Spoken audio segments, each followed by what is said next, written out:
Hello guys, मेरा नाम Rishikesh Mishra and welcome to our channel le amicus. कैसे हो सब? How are you all? Great. So today we are going to discuss the most important and most interesting lecture जो आप देख सकते हो, that is article 21, protection of life and personal liberty, जिसको आप राइट टू लाइफ भी कहते रहते हो। कि सर इसने मेरा राइट टू लाइफ वायलेट कर दिया है, सर इसने मुझे पानी नहीं दिया तो मेरा राइट टू लाइफ वायलेट हो गया है। तो जो आप ये बोलते रहते हो right to life, right to life, आज हम समझ ही लेते हैं कि है क्या ये भला राइट टू लाइफ, है ना? ये चीज क्या है आर्टिकल 21। तो फटाफट जल्दी से अपने बैरक्स खोलो और आर्टिकल 21 पे पहुंचो। पहुंच गए सब आर्टिकल 21 पे? तो देखो यार, आर्टिकल 21 की अगर आप बेयर रीडिंग करोगे तो क्या लिखा है? सिंपल लिखा है कि no person shall be deprived of his life और personal liberty except according to the procedure established by law. तो यहाँ तीन कीवर्ड्स हैं। वो क्या कीवर्ड्स हैं? पहला तो लाइफ, कि भाई लाइफ क्या है, what is life as per article 21, what is life? हमारी जिंदगी की लाइफ नहीं, आर्टिकल 21 के हिसाब से क्या है। What is personal liberty? Second keyword is personal liberty. Personal liberty क्या होता है मास्टर? समझाऊंगा, सब समझाऊंगा। और ये प्रोसीजर स्टैब्लिश बाय लॉ क्या है? ठीक है। तो ये तीन कीवर्ड्स हैं आर्टिकल 21 में, पहला लाइफ, दूसरा पर्सनल लिबर्टी और तीसरा प्रोसीजर स्टैब्लिश बाय लॉ। तो आज जो हमारा सेशन का जो डिस्कशन है ना, वो लाइफ के अराउंड होगा कि लाइफ क्या है, what is right to life under article 21। Personal liberty और प्रोसीजर स्टैब्लिश बाय लॉ हम अगले लेक्चर्स में डिस्कस करेंगे। और आज हमारा जो पूरा डिस्कशन होगा वो लाइफ पे होगा। अब आप मुझे एक चीज बताओ, एक चीज मुझे बताना है। एक चीज आपने नोट की होगी कि यहाँ पे राइट टू लाइफ नहीं लिखा है। If you see the title, if you see the title, title में क्या लिखा है आर्टिकल 21 के? कि protection of life and personal liberty. यार right to life and personal liberty क्यों नहीं लिखा है? सवाल उठता है। पहला, अगर आप आर्टिकल 19 देखोगे तो वहां पे भी देखो यार क्या लिखा है, protection of certain rights regarding freedom of speech. तो राइट्स के बारे में लिखा है, सर्टेन राइट्स के बारे में लिखा है। लेकिन यहाँ क्यों नहीं ऐसा राइट्स लिखा है? यहाँ तो सिर्फ protection of life and personal liberty लिखा है। पहला सवाल।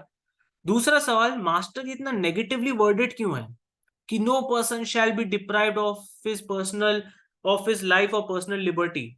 इतना नेगेटिवली क्यों है? जबकि अब 19 देखोगे तो वहां लिखा है all citizen shall have the right. सारे सिटीजन पे ये राइट है, freedom of speech and expression, जो भी फलाना ढिमाका जो भी राइट है, तो वो पॉजिटिवली वर्डेड है। ये इतना नेगेटिव क्यों है? तो इसका जवाब मैं आपको सिंपली दूंगा। देखो यार, ये जो राइट टू लाइफ है ना, ये ऐसा राइट नहीं है जो state is granting. This is not something which state is granting you, this is inherent. ठीक है? ये जो राइट है ना, राइट टू लाइफ, ये स्टेट नहीं ग्रांट कर रहा है या स्टेट नहीं क्रिएट कर रहा है। ये आपके अंदर इनहेरेंट है कि जब जब मैं पैदा हुआ था तो मेरे अंदर भी ये लाइफ थी। आप जब पैदा हुए थे तो आपके अंदर भी लाइफ थी। कोई चोमू वोमू वो भी पैदा हुआ था तो उसके अंदर भी लाइफ थी। सबके अंदर लाइफ है। तो यहाँ कोई एक्सप्रेसली मेंशन करने की जरूरत नहीं है कि राइट टू लाइफ, है ना?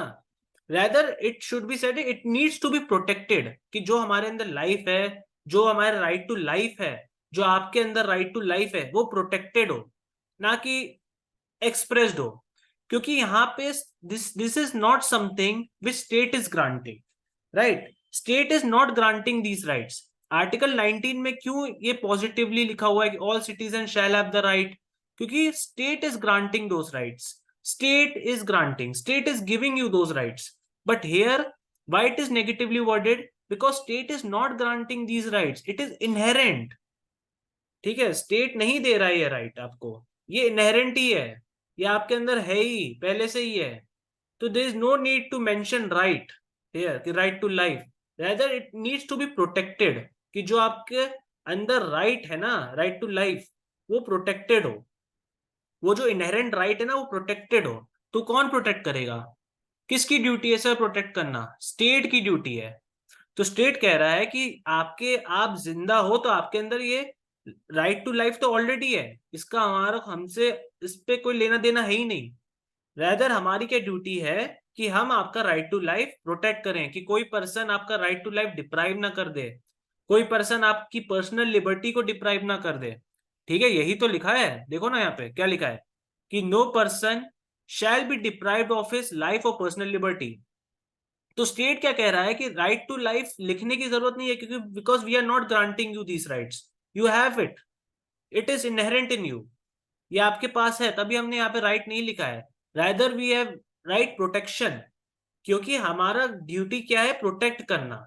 जैसे 19 में क्या लिखा, right to all citizen shall have the right to freedom of speech and expression, because state is granting those rights, state is creating, but here we are not creating, this is inherent in you. तो our job is not to give you these rights, our job is to protect these rights। ठीक है, अब हमारे पे क्या job है कि हम इसको प्रोटेक्ट करें, कि जो आपका पर्सनल लिबर्टी है, जो आपका राइट टू लाइफ है, वो कोई पर्सन डिप्राइव ना करे। तो इसलिए ही लिखा है no person shall be deprived of his life और पर्सनल लिबर्टी। कोई भी इंसान की लाइफ और लिबर्टी डिप्राइव नहीं की जा सकती। अगर कोई कर रहा है, अगर कोई आपका राइट टू लाइफ, आपकी पर्सनल लिबर्टी को डिप्राइव कर रहा है, तो state has a duty to protect those rights. State has a duty to protect your right to life. State has a duty to stop that person who is depriving your right to life. इसलिए यहाँ पे लिखा है protection of life in personal liberty. Clear हुआ concept कि why title is protection, why it is not written as this state shall give you right to life, ऐसा क्यों नहीं लिखा? ऐसा आर्टिकल 21 की वर्डिंग ऐसी क्यों नहीं है, the state shall give you या फिर state shall ensure right to life? Because state is not giving this right, state is not granting this rights, it is inherent. तो this that's why it is not worded like this कि state shall या फिर state shall give you right to life, ये तो inherent है। लेकिन 19 में लिखा है all citizen shall have the right, क्योंकि स्टेट दे रहा है। यहाँ पे नहीं यूज हुआ क्योंकि स्टेट नहीं दे रहा है, स्टेट ये कह रहा है कि ये तो आपके पास ऑलरेडी है, बस अब हमारी जॉब क्या है, इसको प्रोटेक्ट करना, कि no one shall intervene in your right to life, no one shall deprive your right to life. if someone is affecting your right to life, if someone is depriving your right to life or personal liberty, then we will stop him, we will protect your right and we will stop him। ठीक है, तो protection है।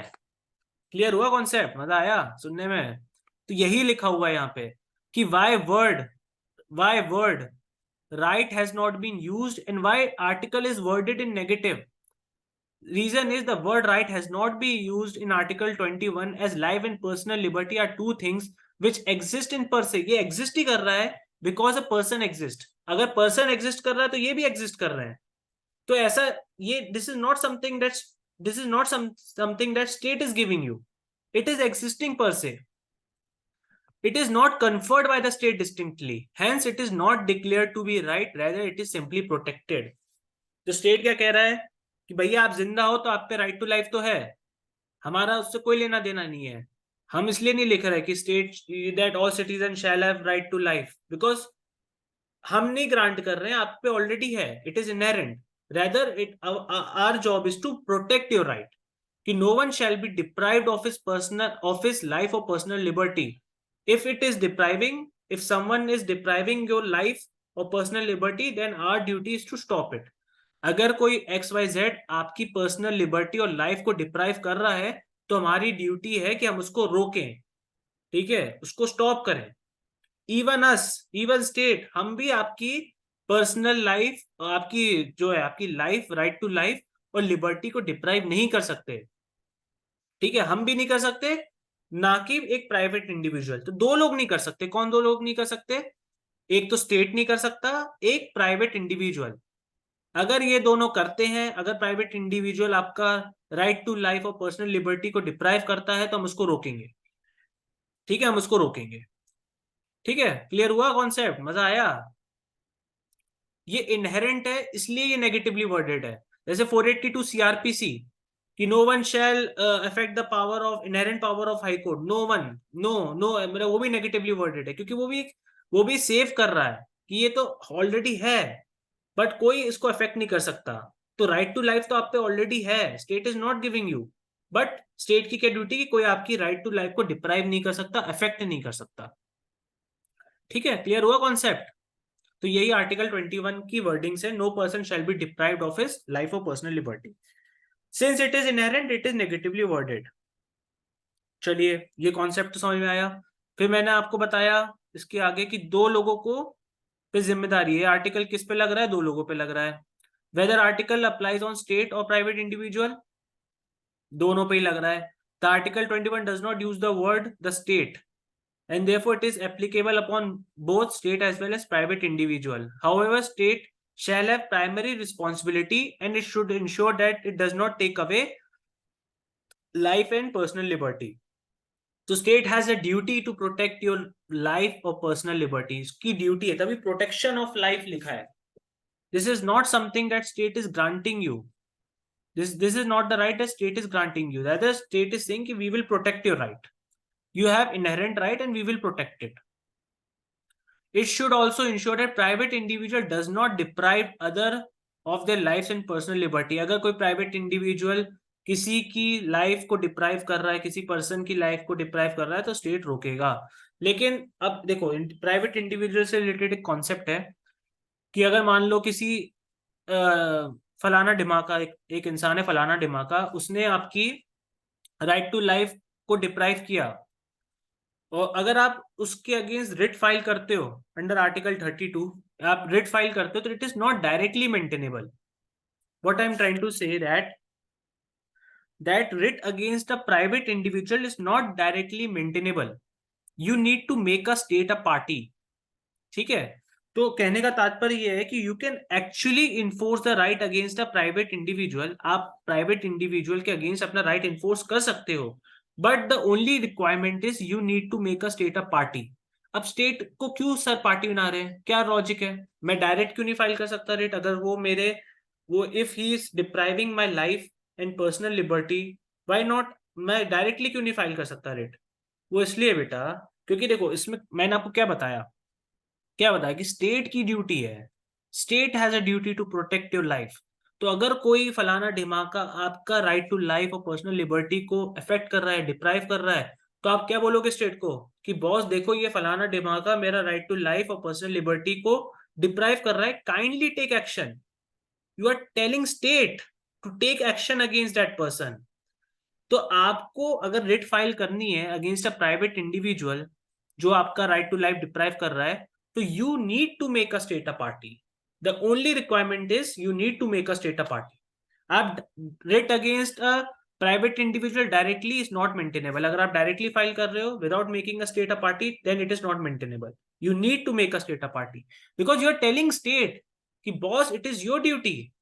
He is affecting my right to life. He is depriving my right to life. Kindly take action. He is violating my article 21. Take action. So you are telling state की duty है. ठीक है, तो मैंने आपको बता दिया कि स्टेट की पहली क्या ड्यूटी है बॉस? रोकना उसको. अगर if someone is affecting your right to life, then state has a duty to stop it. ठीक है, no one shall deprive my life और पर्सनल लिबर्टी. आर्टिकल 21 में साफ लिखा है, कोई भी मेरा राइट टू लाइफ और पर्सनल लिबर्टी डिप्राइव नहीं कर सकता है. क्या स्टेट की सिर्फ यही ड्यूटी है मास्टर? क्या सिर्फ यही ड्यूटी है कि वो रोके जो आपकी पर्सनल लिबर्टी हो या आपकी लाइफ को डिप्राइव कर रहा है? नहीं, स्टेट की एक और ड्यूटी है. कभी कभी क्या होता है यार, सिचुएशन ऐसी आती है, सर्कमस्टांसेस ऐसे आते हैं कि your right to life is automatically deprived. No one is intervening in your right to life और no one is interfering in your life. No one is depriving your life. No one is depriving your personal liberty, but it automatically deprived. The situation are such that your right to life is automatically deprived. Circumstances यार ऐसे आ जाते हैं कि कोई आपका right to life deprive नहीं कर रहा, पर वो automatically deprived हो गया. तो उसमें क्या स्टेट ये कहेगा कि देखो यार कोई तो डिप्राइव कर नहीं रहा, तो हम क्यों करें? हमारी ड्यूटी नहीं है. अगर कोई फलाना दिमाग डिप्राइव कर रहा हो तो हमारी ड्यूटी होती है इसको रोकने की. कोई कर ही नहीं रहा तो हम क्यों करें? ये तो सर्कमस्टांसेस हैं ऐसे कि आपका ऑटोमेटिकली डिप्राइव्ड हो गया, अब हम क्या करें? तो स्टेट ऐसा नहीं कह सकता है. State needs to play a proactive role in this thing. ठीक है, स्टेट का क्या है रोल? Proactive role. तो प्रोएक्टिव रोल ऑफ स्टेट भी मेंशन्ड है आर्टिकल 21 में, दिया उसके अंदर ही आर्टिकल 21 के कॉन्सेप्ट में कि state also has the duty to play a proactive role to remove those circumstances from the society which automatically results in deprivation of life. तो जो भी सिचुएशंस हैं जो ऑटोमेटिकली आपका लाइफ और पर्सनल लिबर्टी को डिप्राइव कर रहे हैं, तो state has a duty to remove those circumstances. ठीक है, अभी क्या सर्कमस्टांसेस हैं सर जिससे हमारा लाइफ और पर्सनल लिबर्टी ऑटोमेटिकली डिप्राइव हो जाता है? ऐसे क्या सर्कमस्टांसेस हैं? देखो, सपोज कैलेमिटीज बहुत आती है ना, साइक्लोन्स आ जाते हैं कभी कभी, भारत में आते ही रहते हैं। तो कभी कभी कोई कोई किसी एरिया में पर्टिकुलरली कोई कैलेमिटी आ गई, कोई साइक्लोन आ गया, जिसकी वजह से मान लो लोगों के शेल्टर्स चले गए, है ना, लोगों के घर टूट गए, लोगों के सर के ऊपर से छत चली गई। तो basically right to have shelter is a part of right to life. जो राइट टू हैव शेल्टर है वो राइट टू लाइफ का पार्ट है। राइट टू लाइफ का मतलब कि भाई ये ऐसी चीजें हैं जो रिक्वायर्ड है लाइफ के लिए, बेसिक नेसेसिटीज हैं ये लाइफ के लिए, जो रिक्वायर्ड है लाइफ के लिए। कि रोटी कपड़ा मकान तो भाई इंसान पे होना ही चाहिए ना, ये बेसिक नेसेसिटीज है लाइफ की। तो ये सब कुछ राइट टू लाइफ का पार्ट है, तो right to shelter is also part of right to life. है ना? है ना? समझ में आ रहा है? तो अगर कैलेमिटी आ गई या कोई ऐसी सिचुएशन आ गई जिससे मेरा राइट टू शेल्टर ही चला गया, तो मेरा मतलब राइट टू लाइफ चला गया, तो मेरा आर्टिकल 21 इन्फ्रिंज हो गया। तो स्टेट के की ड्यूटी है कि वो जो सिचुएशन आई उसको रिमूव करे। अब वो कैसे रिमूव करेगी? कैसे करेगी? स्टेट मुझे घर प्रोवाइड करे, स्टेट मुझे शेल्टर प्रोवाइड करे, स्टेट की ड्यूटी बनती है कि वो मुझे शेल्टर दे, ताकि मेरा आर्टिकल 21 वायलेट ना हो। है ना? तो ये constitutional duty है of the state to take measures in order to improve these circumstances. Thus, it can be said that social justice is implicit in Article 21. Social justice implicit है, मतलब state की सिर्फ ये ड्यूटी नहीं है कि वो अगर कोई फलाना ढिमाका मेरा राइट टू लाइफ डिप्राइव कर रहा है तो सिर्फ उसको रोके। अगर कोई स्टेट की ये भी ड्यूटी है कि वो एक प्रोएक्टिव रोल प्ले करे कि अगर कोई ऐसी सिचुएशन आ जाए जिससे मेरा राइट टू लाइफ या फिर जिससे मेरी लाइफ और लिबर्टी ऑटोमेटिकली डिप्राइव्ड हो जाए, तो स्टेट की भी ड्यूटी बनती है एक और कि वो ऐसे मेजर्स ले जिससे सिचुएशन इंप्रूव हो सके, मेरा राइट टू लाइफ प्रोटेक्टेड रह सके। ठीक है? और वो जो सिचुएशन है उसको वो रिमूव करे जल्द से जल्द, ऐसे मेजर्स ले। तो कैलामिटी आ गई जिससे मेरा राइट टू शेल्टर चला गया, क्योंकि right to shelter is something which is basic necessity of life. घर तो होना ही चाहिए, रोटी कपड़ा मकान, है ना, ये जिंदगी के 3 हिस्से हैं मेजर, ये नहीं होंगे तो फिर राइट टू लाइफ क्या है? तो स्टेट की ड्यूटी है। क्लियर है कॉन्सेप्ट? मजा आ रहा है? तो प्रोएक्टिव रोल भी है स्टेट का, सिर्फ रोकना ही नहीं, प्रोएक्टिव रोल भी प्ले करना होगा स्टेट को। अब समझते हैं लाइफ क्या है सर? आप लाइफ लाइफ लाइफ लाइफ कर रहे हो, क्या है ये लाइफ? What is life? है ना, आप ये लाइफ लाइफ कर रहे हो, आप ये कह रहे हो राइट टू शेल्टर, जो है shelter, right to have shelter is also part of right to life. कैसे मास्टर, क्यों मैं मानूं? कैसे आप कह सकते हो ये? तो मैं ऐसे कह सकता हूँ बेटा, केस लॉज है।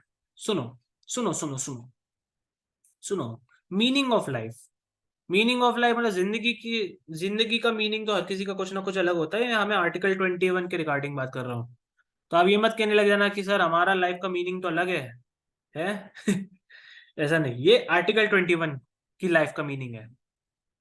तो वो समझो। तो एक केस लॉ था मुन वर्सेस इलियोनिस, ये यूएस सुप्रीम कोर्ट का केस है, जिसमें कहा गया था, एक टर्म आप नॉर्मली यूज करते रहते हो ना कि life is more than mere animal existence, life is something which is more than mere animal existence. ये जो जब भी आर्टिकल 21 किसी से पूछो तो ये लाइन तो वो चेप ही देता है कि राइट टू लाइफ, अच्छा sir life is something more than mere animal existence. तो ये कहां से वो चेप रहा है? ये इस केस से आया था। ठीक है, ये जो आप लाइन देते रहते हो ना सबको, ये इस केस से आई थी कि life as here used is something more than mere animal existence. The inhibit the inhibitions against it deprivation extends to all limbs and faculties by which life is enjoyed। मतलब भाई साहब, बॉडी में हमारे जितने भी ऑर्गन्स हैं, जिस organ से भी लाइफ इंजॉय की जा सकती है, वहां वहां राइट टू लाइफ है।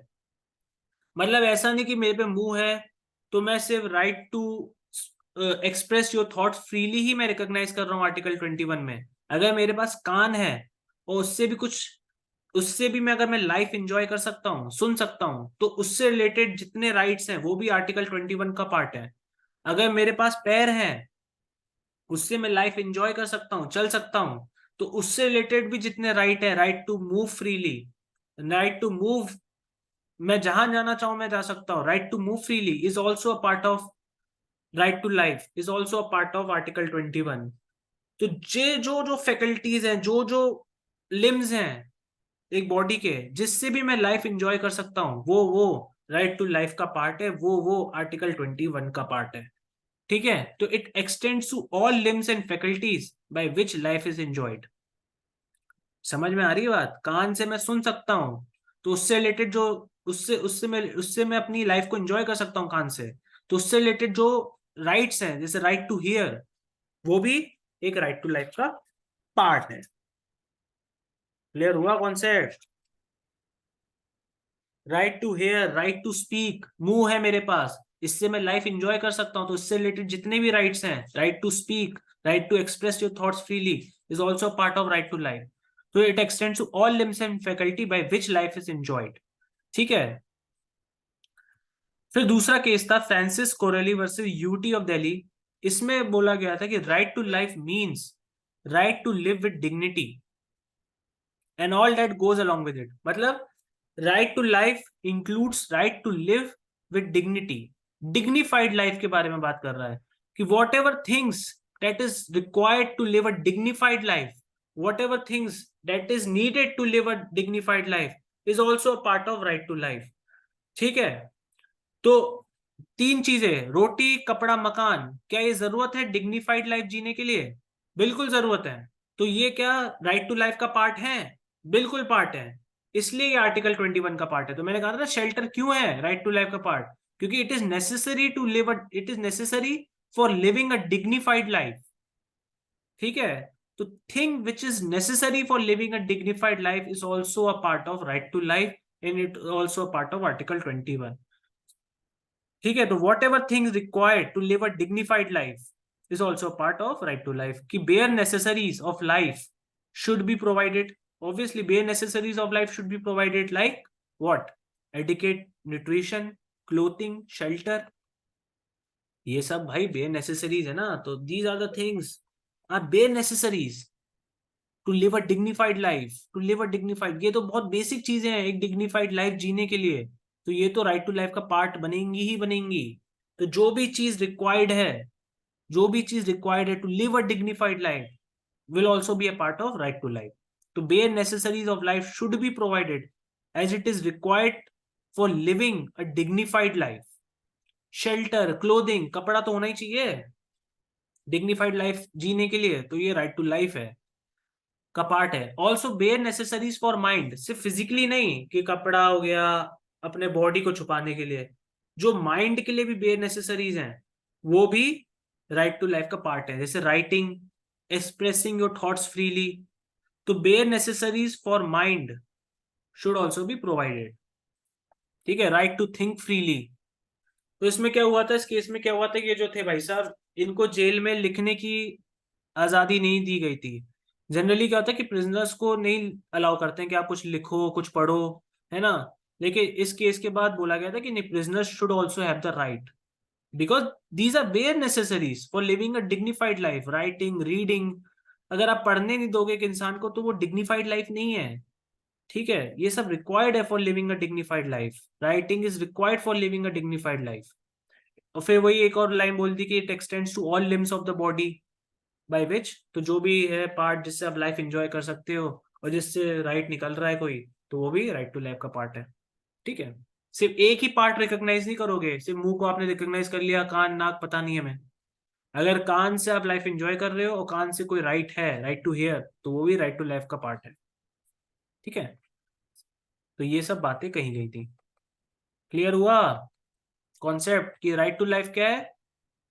राइट टू लाइफ का मतलब क्या है? Right to live with dignity. तो whatever thing that is required. अब for example education, whether education is required for living a dignified life. आप मुझे बताओ. देखो, जब भी कोई चीज हम चेक करते हैं ना कि ये राइट टू लाइफ का पार्ट है, तो हम एक टेस्ट लगाते हैं कि ये क्या ये चीज रिक्वायर्ड है डिग्निफाइड लाइफ जीने के लिए. Whether it is required for dignified life, for living a dignified life. Education, obviously यार, education is something which is very important for living a dignified life. तो डिग्निफाइड लाइफ के लिए, एक decent life के लिए, एक रिस्पेक्टफुल लाइफ के लिए एजुकेशन इज वेरी इंपॉर्टेंट. तो ये आर्टिकल 21 का पार्ट है, राइट टू लाइफ का पार्ट है। ठीक है, अब ये नहीं कहा जाता कि sir right to have Mercedes is also part of dignified life. Sir Mercedes नहीं होगी तो डिग्निफाइड लाइफ कहां से होगी, ये सब नहीं। डिग्निफाइड लाइफ का मतलब डिसेंट, जो हर कोई मतलब एक बेयर नेसेसरीज जो लाइफ में होनी ही चाहिए, रोटी कपड़ा मकान एजुकेशन, ये तो लाइफ में होने ही चाहिए, बेयर नेसेसरीज हैं, you can't avoid this thing. तो ये सब राइट टू लाइफ का पार्ट है। एक डिग्निफाइड लाइफ जीने के लिए ये सब रिक्वायर्ड है। ठीक है, तो ये टेस्ट होता है। अगर आप कभी भी चेक करना चाहो कि ये आर्टिकल 21 राइट टू लाइफ का पार्ट है कि नहीं, तो आप क्या चेक करोगे कि whether it is falling under dignified life और not, whether it is required for living a dignified life, whether this thing is required for dignified life. If it is required for dignified life, then it is a part of right to life. तो education, तो ये जो right to education है ये कौन से case में held हुआ था? उन्नी Krishnan versus state of Andhra Pradesh 1993 supreme court में हेल्ड हुआ था। आप लिख लो, मैंने यहाँ लिखा नहीं है, आप लिख सकते हो। ठीक है, ये इसमें हेल्ड हुआ था कि right to education is also a part of article 21, is also a part of life. ठीक है, thus it is also part of article 21। ठीक है, तो ये होगा इंपॉर्टेंट केस लॉस। एक और केस है, ये मैं आपको अगले लेक्चर में अच्छे से डिटेल में बताऊंगा। अभी सिर्फ इतना जान लो इसमें कि Bandhua Mukti Morcha case versus union of India 1984। इसमें क्या गया था कि when we want to expand the meaning of right to life with dignity, then we have to keep DPSP in consideration. ठीक है, तो जब भी आप एक्सपेंड करना चाहते हो कि और अच्छे से क्लैरिटी आए कि right to life with dignity है क्या, और क्लैरिटी चाहिए, तो उसको डीपीएसपी के साथ में पढ़ो। जैसे 39E हो गया, 39F हो गया, 41 42, ये ऐसे हैं आर्टिकल्स जो लाइफ से रिलेटेड है, जो लाइफ को टच करते हैं, जो इंपॉर्टेंट एस्पेक्ट्स ऑफ लाइफ को टच करते हैं।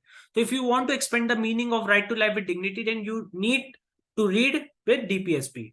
39E के साथ आप आर्टिकल 21 को पढ़ो, 39F के साथ पढ़ो, जो राइट टू हेल्थ के बारे में बात करते हैं, है ना, right to health of the workers के बारे में बात करते हैं। तो if you want to know more clarity क्या है, तो आप ये भी कंसिडरेशन में लेके चल सकते हो डीपीएसपी को। ठीक है, तो आज का सेशन हम यही समाप्त करते हैं। आज हमने राइट टू लाइफ को जान लिया है पूरे अच्छे से कि right to life means dignified life. ठीक है, right to life means to live with dignity. तो whatever thing that is required to live a dignified life is also part of right to life. तो आज हमने right to life के बारे में जाना। अगले लेक्चर में हम आपका ये पर्सनल लिबर्टी को समझेंगे कि व्हाट इज पर्सनल लिबर्टी, और फिर उसके अगले लेक्चर में हम प्रोसीजर एस्टैब्लिश बाय लॉ को समझेंगे।